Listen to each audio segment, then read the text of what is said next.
কিছু পুরুষও নির্যাতিত হচ্ছে, তাদেরকে দেখারও কেউ নাই, বলারও কেউ নাই। এই বেহায়া নারীদেরকে, এই নারীদেরকে বিচারের কাজ করা দরকার। দুঃখ রয়ে গেছে, আজও পর্যন্ত মসজিদে জুতা চুরি বন্ধ হইল না।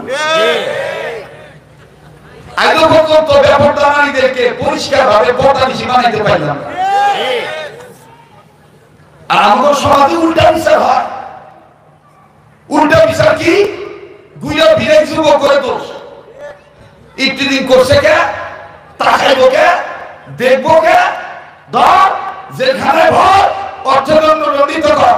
আমি বলবো ও সমাজের দলপতি, সেনাপতি, বিচারপতি, কাউন্সিলর, চেয়ারম্যান, মেম্বার, এমপি, মন্ত্রী, টিএমও, ডিসি, এডিসি যা আছেন, সরকারি দল, বিরোধী দল, শিল্পপতি, বিচারপতি, দলপতি, আপনি যে পর্যায়ে আছেন আলহামদুলিল্লাহ, আপনাকে ভালো লাগছে না আল্লাহ, কিন্তু আমি যুবকদের পক্ষ হয়ে, একজন তরুণ যুবক আলেম হয়ে যুবক বন্ধুদের পক্ষ হয়ে বলবো, আপনি অবশ্যই নারী নির্যাতনের পক্ষে, অবশ্যই আপনি বিচার করবেন। এই যারা ইফতিজিং করবে তাদের বিচারের কাজ করা দাঁড় করাবেন, কিন্তু পাশাপাশি কিছু পুরুষও নির্যাতিত হচ্ছে, তাদেরকে দেখারও কেউ নাই, বলারও কেউ নাই। এই বেহায়া নারীদেরকে, এই নারীদেরকে বিচারের কাজ করা দরকার। খালি বিচার এক পক্ষে করলে হবে না, জোরে কথা বলেন। ঢাকার জিনিস ঢাকা রাখাই এটাই ফরজ। ওই যে একটা প্রবাদ বাক্য আছে, পানি মাছ পানিতে বসবাস করেই শান্তি পাবে, ইহাই সত্য।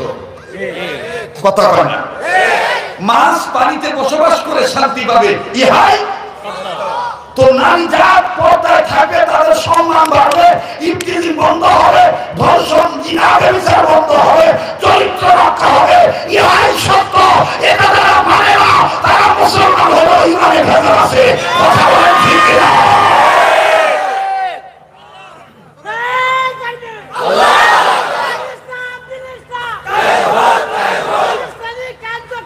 বন্ধ করা